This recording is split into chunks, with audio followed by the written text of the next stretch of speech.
Nilipofika pale Ubungo Mataa, mimi nimelala pale mwezi mmoja. Sasa nimekaa mwezi mmoja pale nalala nje kabisa.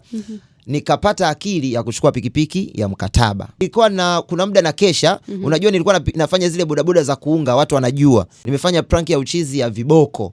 Yani mimi nimempanga rafiki yangu, Mimi nafanya content bila zile content za kumpanga mtu. Na mambo ya kupangana mimi siyataki kabisa. Ndio maana sasa hivi ukiangalia prank zangu nyingi, mwisho wa video huwa naongea na yule jamaa na nampa zawadi.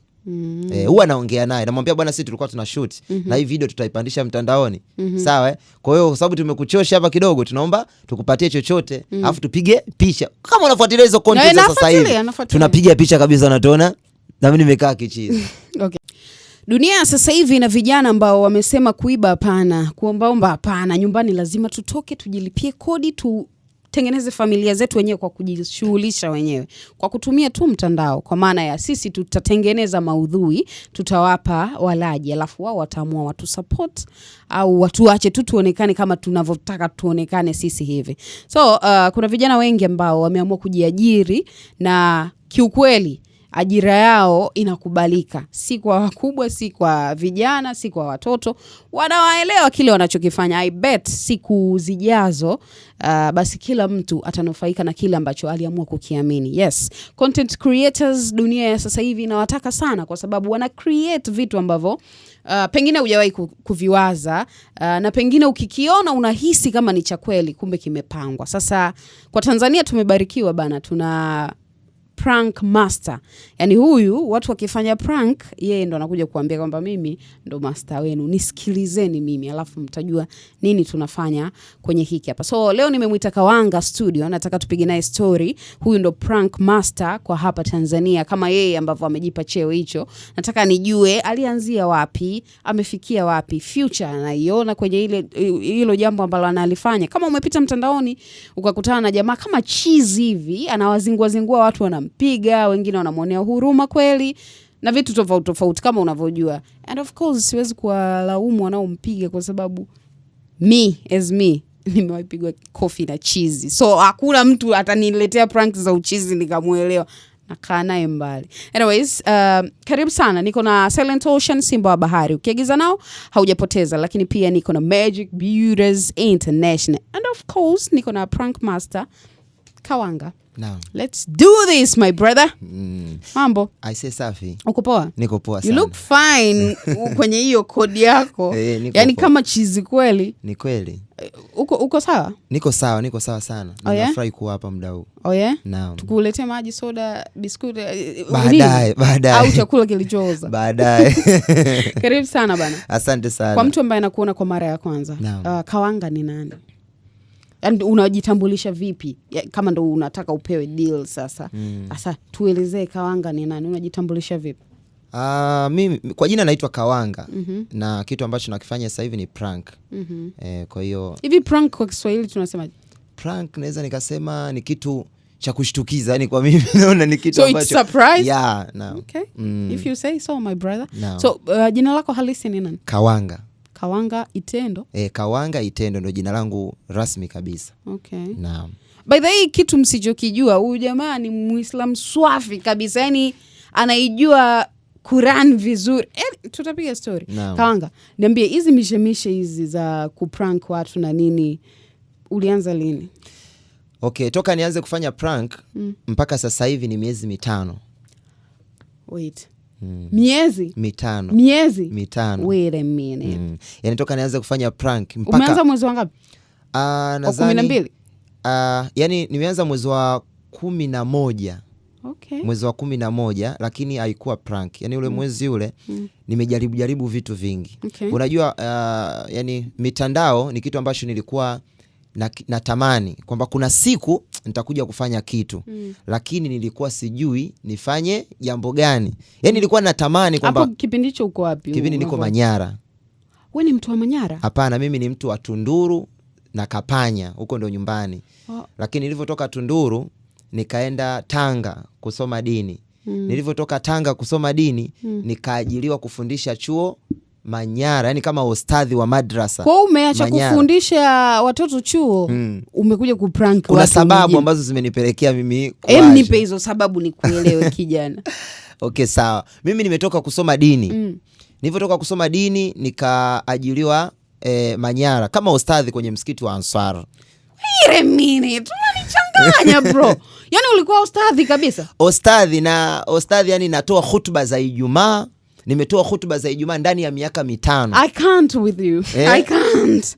Hutuba za Ijumaa ndani ya miaka 5 na hutuba zaidi bila kusaidiwa na mtu yoyote ndani ya miaka 5. Ulikuwa unaitwa ustadhi nani? Ustadhi Kawanga. Kuna watu ambao wakikuona hivi wanakutambua kama ustadhi Kawanga. Wengi sana, hasa kwenye akaunti yangu ya Facebook, kwa sababu akaunti ya Facebook ni watu ambao nimeishi nao. Yani sasa hivi ndo nina followers 100,000, lakini kabla ya hapo ni miezi michache sana nilikuwa na followers 5,000. Kwa hiyo watu wangu wale 5,000 ni watu ambao wananifahamu kwamba mimi ni mtu wa namna gani. Mimi nataka kujua vingi kuhusu wewe. Yaani ustadhi mpaka kuprank watu. Sasa nilipokuwa kule Manyara, nafundisha chuo na ni ustadhi msikiti, yani na umiliki mimi.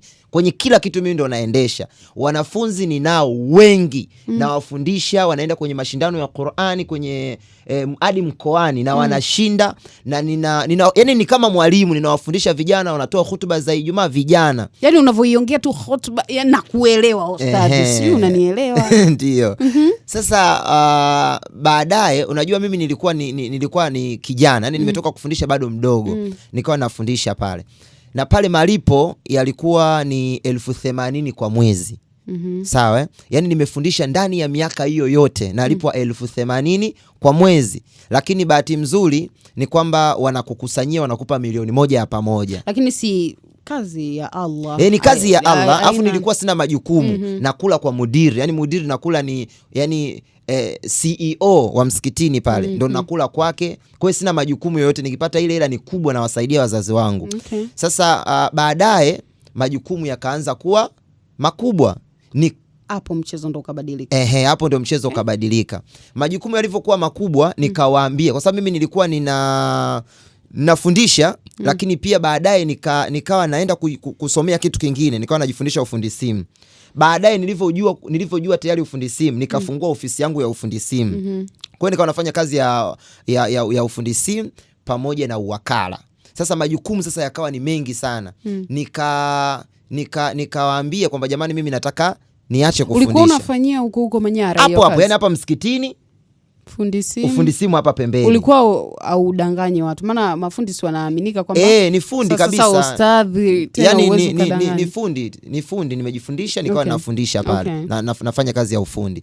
Lakini baadaye majukumu yalikuwa mengi sana. Nikawaomba jamani, mimi nataka nikutafutieni kijana kutoka pale pale niliposoma, aje hapa afanyaje, afundishe. Alafu mimi nitakuwa ninajitolea. Yani sio mwalimu rasmi, msinilipe. Nitakuwa ninajitolea kufundisha na kutoa hutuba. Basi nikamuita mwalimu, akafika pale. Alivyofika pale akawa anafundisha na mimi naendelea na kazi zangu, na maisha yangu yakawa ni mazuri sana. Mpaka baadhi ya nyakati najitolea pale msikitini kwenye michango ya mwalimu, kwenye kila kitu. Yani maisha yangu yalikuwa mazuri. Ukawa msaada tena kwa msikiti. Nikawa ni msaada. Na wanalifahamu hilo, nikawa ni msaada.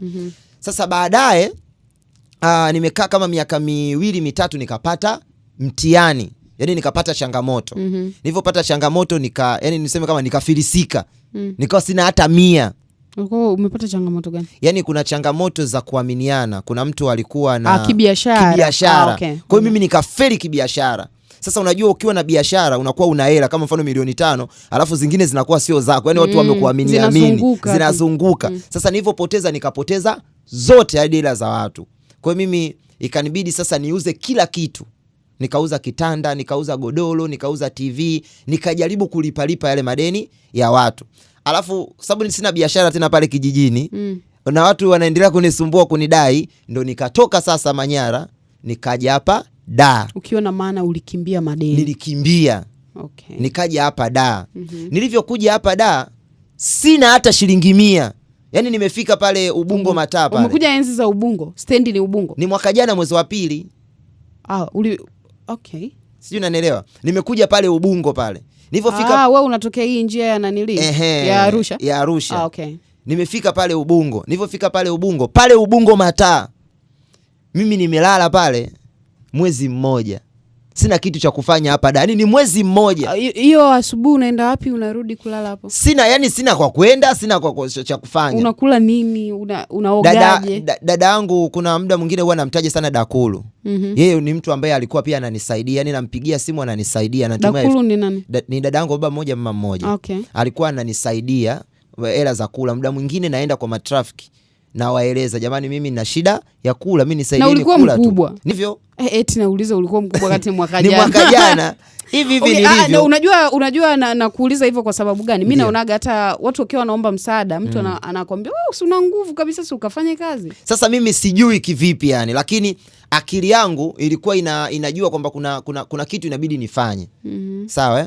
Kuna kitu inabidi nifanye. Kwa lakini siku zinazidi kwenda. Sasa nimekaa mwezi mmoja pale na lala nje kabisa. Nikapata akili ya kuchukua pikipiki ya mkataba. Unajua kuendesha? Najua kuendesha na dereva mzuri. Okay. Kwa hiyo nikachukua pikipiki ya mkataba na nikawa nafanya pale kazi. Yani sasa ndio nikawa nafanya kazi ya bodaboda. Nimefanya kazi ya bodaboda kuanzia mwezi wa pili nadhani mpaka mwezi wa 7 wa 8. Nafanya kazi ya bodaboda. Hiyo ndio ikanirahisishia mimi kwenye kula, sawa? Ikanirahisishia mimi kwenye kila kitu, yani kupata sehemu ya kuishi pia. Kupata sehemu ya kuishi, nikanunua kila kitu. Yani bodaboda nilikuwa tena naifanya kwa kupambana kabisa. Unakesha? Nilikuwa kuna muda na kesha. Unajua nilikuwa nafanya zile bodaboda za kuunga, watu wanajua. Nilikuwa sina Bolt. Anazijua huyu hapa KB zile unabeba watu wawili. Sasa zile uwezi ukakesha kwa sababu ikishafika saa 4 tayari watu wamekatika. Washafika majumbani. Na watu usiku hawawezi wakakuamini mpaka uwe na Bolt. Ukiwa na Bolt ndio una uwezo wa kukesha. Kwa hiyo mimi nilikuwa naifanya ile kazi. Nimeifanya ile kazi. Sasa baadaye nikawa naona vijana ambao wana dance. Sawa hiyo barabara ya mawasiliano. Mawasiliano. Sasa mimi natamani, yani natamani lakini mimi kucheza siwezi. Na hata ukinifundisha ni mimi siwezi. Sio kitu kiko ndani yangu. Sio kitu kipo ndani yangu. Lakini nikasema kuna siku na mimi nitakuja kufanya kitu chochote kile ambacho kitaonekana. Basi kuna siku nikawakuta vijana wana dance. Nikawafuata. Nikamwambia bana, ndugu yangu, naomba hapo nipo, yani nafuatilia sana TikTok, nafuatilia sana, naangalia sana zile vitu wanavyofanya wa Nigeria, zile prank na nini nazifuatilia. Nikamfuata mtu mmoja nikamwambia, ndugu yangu mimi naomba ukanirekodi. Nilikuwa na iPhone 8. Naomba ukafanyaje? Ukanirekodi. Sababu nimekuja da sina hata simu, lakini baadaye nikanunua iPhone 8 na nikawa kawaida. Akaenda akanirekodi prank ya kwanza kabisa kuifanya. Nikaenda nikaifanya pale Riverside. Ya traffic ya? Hapana, sio ya traffic. Riverside pale ilikuwa mimi najifanya kipofu, alafu naenda nachukua mti, alafu naenda kukanyaga vitu vya watu. Walikuchapa nao. Sasa mimi nilikuwa nataka nione namna gani watashtuka kwa sababu alikuwa ni mama. Yaani naenda kuzikanyaga kabisa nyanya. Nilikuwa nataka ule mshangao. Ile video ya kwanza nilivyoiposti ikapata viewers kama 180 200. Sawa? Ni nyingi sana. Yaani mimi nilifurahi kwamba ni nyingi sana. Watu tukikupa uwalishe utaweza, unasema wachache. Viewers 200. Baadaye nikatoka sasa nikawa nafanya prank za uchizi. Lakini sio hizi za uchizi ninazozifanya. Nimefanya prank ya uchizi ya viboko. Yani mimi nimempanga rafiki yangu, mimi nafanya content bila, yani zile content za kutokumpanga mtu. Na mambo ya kupangana mimi siyataki kabisa. Nilifanya content ya kwanza ya rafiki yangu, nikamwambia bwana wewe twende karibu na askari wa sheli. Wewe simama pale karibu askari wa sheli. Alafu mimi nitakuja na kiboko. Walinzi wale. Okay. Mimi nitakuja na kiboko. Nitakupiga wewe kiboko cha kweli kabisa. Nataka nione huyu afande atakimbia au hatokimbia. Sawa Okay. Nikatoka na kiboko changu na nimevaa uchizi yani, walisia wa uchizi. Hiyo ndio siku ya kwanza. Yule rafiki yangu nikamwambia bwana naenda kupiga kweli. Akasema wewe piga. Katika hao ni hao wawili yupo au hayupo? Mmoja wapo yupo. Nani yule? Yule. Anaitwa nani? Mtaji. Anaitwa Popin Shine. Yeye ni dancer. Okay. Sasa nilivyoenda kumpiga kiboko yule mwenzangu, nimemchapa kiboko cha kweli kweli. Oya huyu afande akakimbia vibaya sana. Sasa alivyokimbia, yani kakimbia kaacha hadi akuvaa buti zile za nani. Alivaa ndala. Oya alikimbia. Ile tumeipandisha ile video ikapata viewers kama 1000. Sasa ndio nikaanza kupenda uhalisia wa uchizi. Ndio tukatoka sasa mazingira ya ubungo tukahamia wapi? Tukahamia Kariakoo kufanya zile ambazo watu ndio wameziona na wamezipokea. Unajua nyie mnaona utani. Hivi wewe umewahi pigwa na chizi? Pamoja na kuwa una act kama chizi. Umewahi pigwa na chizi? Sijawahi kupigwa na chizi. Usiombe. Yule afande mimi namuelewa kwani alikimbia. Afande alikimbia. Mimi namuelewa. Mimi nimewahi pigwa kibao na chizi, sio namuelewa. Wewe unajua machizi unawasikia? Hawanaga masiara kabisa. Shauri lako. Tuongee in serious way. Kama unavyosema wewe prank zako hutaki kumwandaa mtu. Ndio. Kwa hiyo ukiingia gari yako unafanya real, yani cameraman wako anajificha kabisa. Wewe unafanya real. Ndio. Lakini unatambua kama kumrekodi mtu bila ridhaa yake ni kosa kisheria? Natambua, na ndio maana sasa hivi ukiangalia prank zangu nyingi, mwisho wa video huwa naongea na yule jamaa na nampa zawadi. Huwa naongea naye, namwambia bwana, sisi tulikuwa tuna shoot na hii video tutaipandisha mtandaoni. Sawa? Kwa hiyo sababu tumekuchosha hapa kidogo, tunaomba tukupatie chochote alafu tupige picha. Kama unafuatilia hizo content sasa hivi tunapiga picha kabisa, unatona na mimi nimekaa kichizi. Okay. Kama unafanya hivyo, umesema sasa hivi. Ndiyo. Kwa mwanzo ulikuwa haufanyi hivyo, si ndivyo? Kwa mwanzo sikujua kwamba kitu kitapokelewa kwa ukubwa namna hii. Ulikuwa unajua utaenda? Nilikuwa sijui kwamba nitaenda. Na malengo hayakuwa ni kuwa content creator. Malengo yalikuwa mimi nipate, kwa sababu nafanya bodaboda. Nipate yani followers fulani. Alafu nipate hela nifungue biashara hata ya sendo. Niwe na posti zile biashara. Hilo ndio lilikuwa lengo. Really? Na kabisa. Alikuwa na malengo tofauti na lengo alikuwa hili ambalo sasa hivi lipo. Yani lengo lilikuwa mimi nipate tu followers fulani, followers 5,000, 6,000, ngapi, watu waniangalie, kuwapostia biashara. Ni posti biashara. Maana biashara yangu nilikuwa natamani mimi kufanya ni sendo. Nipate milioni nipate milioni kutoka kwenye bodaboda, nifungue biashara ya sendo, ni posti mtandaoni, iwe rahisi kuifanya. Sasa hivi hiyo ndoto ikoje? Sasa hivi nafikiria kitu kikubwa zaidi. Bodaboda unafanya bado? Bodaboda niko busy sasa hivi. Yani I'm here for that. Yani bodaboda ninayo bodaboda yangu ile. Okay. Niko busy. Ambayo ni ya bosi. Nimeshamaliza mkataba. My boy. Nimeshamaliza mkataba. Kwa kuna kijana ambaye amepata ajira pia mwingine? Hapana, ndo naitumia mimi kwenye mizunguko yangu kwa sasa hivi. Kwa hiyo bodaboda imenifanya mimi niwe sehemu fulani hapa Dar. Lakini pia niko nayo. Sifanyi bodaboda na wala sijafanikiwa. Unaitumia kama usafiri wako? Naitumia kama usafiri wangu. Sijafanikiwa kwa ukubwa kwa hiki ninachokifanya sasa hivi. Lakini yani kila ninavyosema kwamba sasa hivi ndio nikafanye boda, yani napata tena emergency, yani ya kwenda huku, ya kwenda kushuti, nimeitwa hapa. Kwa hiyo unakuta hata ile siku imefanyaje, imekatika na riziki umepata pia. Okay.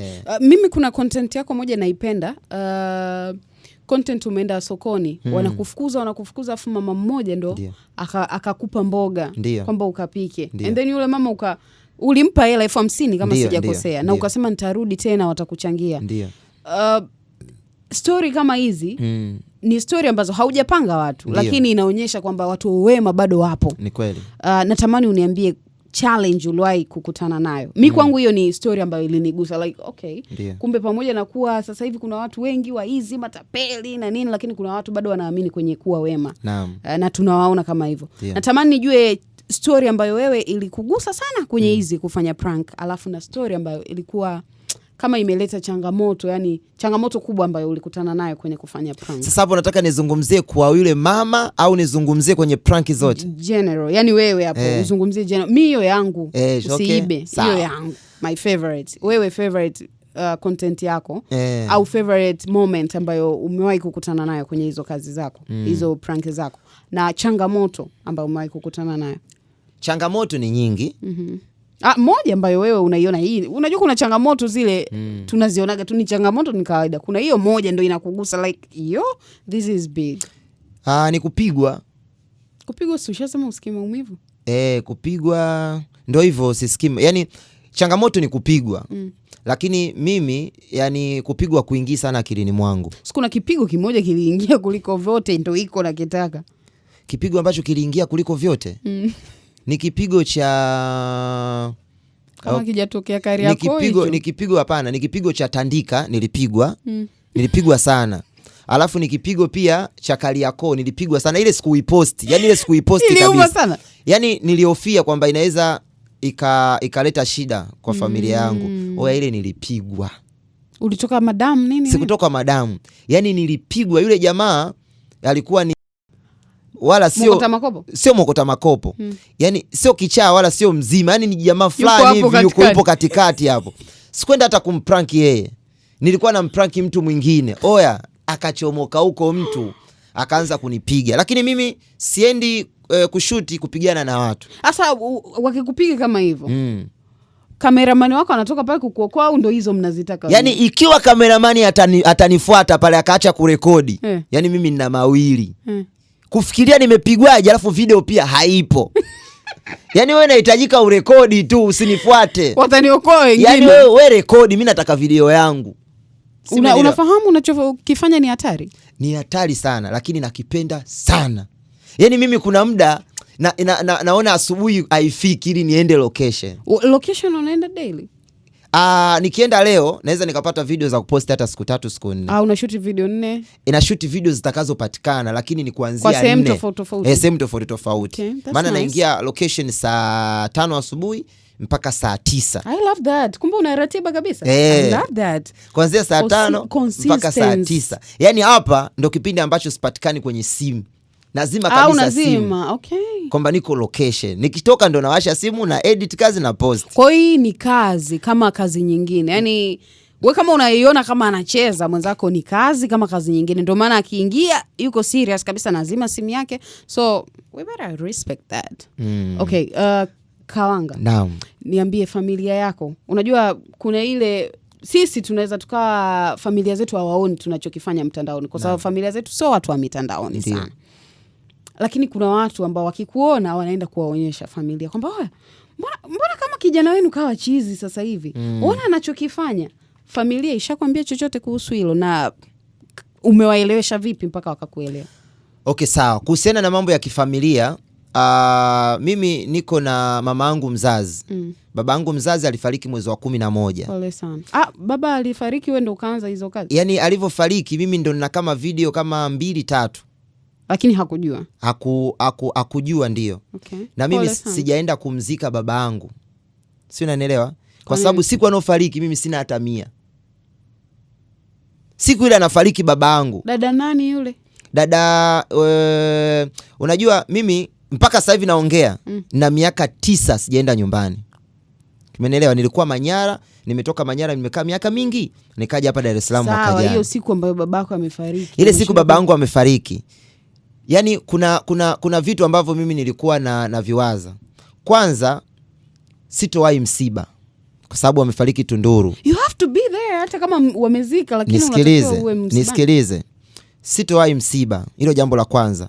Jambo la pili, kumpigia simu dada yangu, na kulikuwa kuna vichangamoto. Dada yangu mimi ana biashara, lakini kabla ya hapo mambo ya kuuguza na nini alikuwa na vichangamoto. Pesa zinachukua zinaisha. Kwa hiyo kulikuwa kuna uwezekano wa mimi kumwambia dada yangu anipatie pesa. Hilo jambo la kwanza. Alafu nikifika kule pia kwenda tena huko alikozaliwa babangu, niende huko ni kijijini mbali, inabidi tena zitumike hela. Alafu nitoke huko pia nirudi tena Tunduru mjini. Alafu nitoke Tunduru mjini nirudi tena Dar. Alafu na pikipiki ya mkataba. Na pia kipindi hicho mimi ninadaiwa 150,000 kwenye pikipiki ya mkataba. Kwa hiyo kulikuwa nikiondoka, ina maana kuipambania hii hela ya watu ni ngumu kwa sababu nina deni la pikipiki.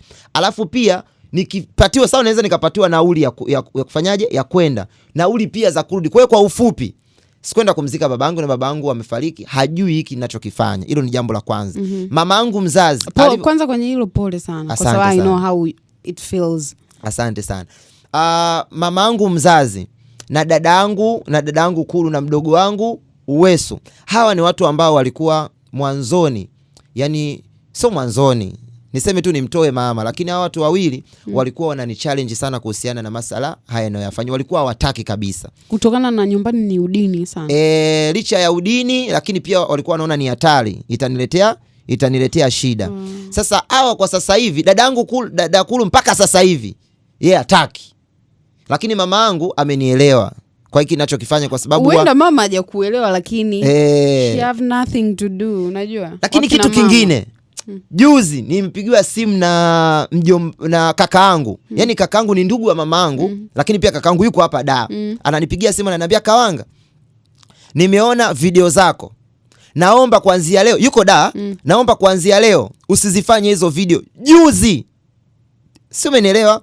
Sasa huyu kaka ni mtu ambaye alipewa taarifa ya kwamba mimi niko hapa Dar na nimekuja Dar na matatizo. Hajawahi kunipigia simu kuniuliza naishi wapi. Hajawahi kunipigia simu kuniuliza nina changamoto gani. Hajawahi kuniuliza maendeleo yangu yoyote. Alikwambia sababu ya kutokuzifanya? Anasema hii kitu ni hatari. No. Wewe acha, ni hatari. He cares. No, yani, anajali, ndio maana anakwambia. Anajali. Lakini kwa nini akunijali kipindi kile sina kitu chochote? Anajua wewe wa kiume bana. Nisikilize. Nazingatia, najua ni kaka ananipenda na anapenda mafanikio yangu na hataki niingie kwenye matatizo, kwa sababu nikiingia kwenye matatizo yeye anaweza pia akaja. Lakini sawa, mimi nilikuwa nalala nje hapa Dar na alipewa taarifa na nilikuwa na matatizo kabisa. So hujapenda yeye kukuambia kipindi hiki? Sio sijapenda. Yani hajaniambia kipindi kile. Lakini kipindi kile sina hata 100. Lakini sasa hivi sina hela, lakini nina uwezo wa kukaa nikapata tangazo nikapata hela. Sawa Naweza nikaitwa huku nikapata hela, nikafanya hiki nikapata hela. Alafu ananipigia simu ananiambia niache. No, that's family business. Hapo siwezi kuingilia, unajua mambo ya familia, lakini I think he cares. Mpaka anakwambia hivyo. Ananikea, ananipenda, lakini kwa hiki kitu ninachokifanya mimi sasa hivi ni kitu hatari, nakiweza. Unajua mimi najua kwamba ninavyomprank mtu nifanye kitu gani ili prank inoge. Sawa Kawanga, if you say so. Kama wewe unasema hivyo sisi tutasema. Kwa hiyo mimi ni kitu ambacho ninakiweza. Kwa hiyo mtu akinishauri nikiache, naangalia mara mbili. Sasa niache kwa sababu gani? Nikiache hapa nitafanya kitu gani? Na hiki ninachokifanya kinaniletea faida hiki, faida hii, faida hii, faida hii. Okay. Kawanga, umeniambia story nzuri sana ambayo imenivutia. Ya kwamba wewe ulikuwa sheikh. I love that from you. Yani ni kwamba nimeona hata unavoenda kufanya challenge na mashekhe, maustadh na nini. I love that. Siwezi nikasema uongo. Niambie wale wa Manyara wale ambao ulikuwa shekhe, ustadhi? Ndio. Ustadhi kwenye msikiti wao. Wamekutana na hizi video na wao wanasema nini? Wamekutana nazo na huwa wananipigia simu, wananiuliza, lakini wengi wao huwa wanacheka tu. So watu wenye misimamo mikali sana. Ni watu ambao wanacheka na kitu kingine. Kipindi mimi nipo shekhe pia. Nilikuwa ni mtu wa masiara. Yani ni mtu wa mizaa, siko serious moja kwa moja. So wanajua hii ni character yako. Yani wanajua kwamba huyu mtu yuko hivi, lakini yani wanajua kwamba Kawanga ni mtu wa masiara, lakini hiki nilichokifanya ni kitu ambacho hawakukitarajia. Ushakutana na mwanafunzi wako kwenye hizi visho zako labda mitandaoni? Wengi wananitafuta. Sasa wengine ni wakubwa sasa hivi. Tena hao ndo kabisa wananijua mimi ni mtu wa masiara. Sasa wewe si ndo ulikuwa nao karibu? Yani nilikuwa naishi nao na wanaelewa. Unahisi tumelaki nini kwenye content creation kwa hapa Tanzania? Tumepungukiwa nini? Hapana, hatujapungukiwa sana, kwa sababu vijana wanapambana. Vijana wanapambana na kila mmoja yupo katika nafasi yake. Mimi naweza nikafanya hiki na mwingine akafanya hiki, lakini vijana wanapambana. Lakini mimi nitahakikisha nafanya vitu vikubwa sana. Mimi naahidi kwa watu ambao wananifuatilia na watu ambao wananiunga mkono, kwa sababu watu wananiunga mkono ni kama nipo kwenye group nao la WhatsApp hili. Yani wameniona kuanzia mwanzo mpaka hapa nilipo, na wananisupport kwenye mambo mengi sana. Yani kuna muda mimi naingia kwenye mashindano, nawaambia mashabiki zangu kwamba jamani, nipo kwenye mashindano, ili nishinde kwenye haya mashindano naombeni mnisapoti kwa kumtagi huyu mtu, ili kule akiona tagi nyingi mimi ndo nitafanya. Kwa mfano kama juzi kulikuwa kuna ile ya Koi Mzungu. Ya Koi Mzungu ni ya mwanzo sana. Kulikuwa kuna mashindano ya Soso Park. You don't have to mention. You don't have to, usiyataje. No, nesa. Kulikuwa kuna mashindano. Yale mashindano nikaambiwa mimi ili nishinde lazima, yani ili nishinde lazima tumtagi sana yule mtu. Kwa hiyo tumemtagi na nimetumiwa jana message kwamba nimeshinda. Kwa hiyo watu wangu wananisupport. Ni ushindi tu. Lakini ni ushindi. Ni kitu kikubwa. Ni kitu ambacho kinatusaidia sisi, mimi pamoja na cameraman wangu. I really wish you well. Sasa sijui kwenye kukutakia heri ni kwamba uwe kichaa sasa, yani wewe unataka nini kwanza tukuulize wewe? Mimi nataka mimi huwa naomba Mungu kabla hata kwenda kufanya content. Ni shaka wewe. Yani naomba Mungu. Na namwambia kabisa Mungu kwamba kama leo nitaenda kukutana na shari itakayonifanya mimi content, yani itakayonipelekea mimi kupata jambo kubwa, naomba uniepushe nisiende. Na inatokea kabisa kwamba unajisikia kunatokea na dharura lakini kama nakoenda kufanya hiki kitu ni kawaida, na naweza nikafanya kitu ambacho kikanitoa kwenye sehemu fulani kunipeleka sehemu fulani, naomba niende na unifanyie pesa nipate video mzuri ambayo itakayo nisogeza. Endelea kufanya hivyo. Endelea kumweka Mungu kwanza. Huwa naomba sana Mungu. Kwa hiyo nikimwambia mtu mimi aniombee niwe nani, basi naweza nikamwambia aniombee niwe content creator mkubwa mwenye ubunifu, na mimi najitahidi kufanya kitu kikubwa. Nakuombea hivyo. Wakina Lamata, wakina nani wanakuona hapa. Lamata ni mtu makini sana, kila mtu anajua. So kuna siku isiyo na jina utapata nafasi, hata kama sio kwa Lamata, kwa mtu mwingine, na ukaja labda na jambo lako mwenyewe ukawaajiri wengine. Unachokifanya ni kitu ambacho umekiamini na umekipiga. Bariki zaidi na zaidi. Na ubariki na wengine ukibarikiwa. Amen. I hope you enjoy kama nilivyoenjoy mimi. Sio nanielewa.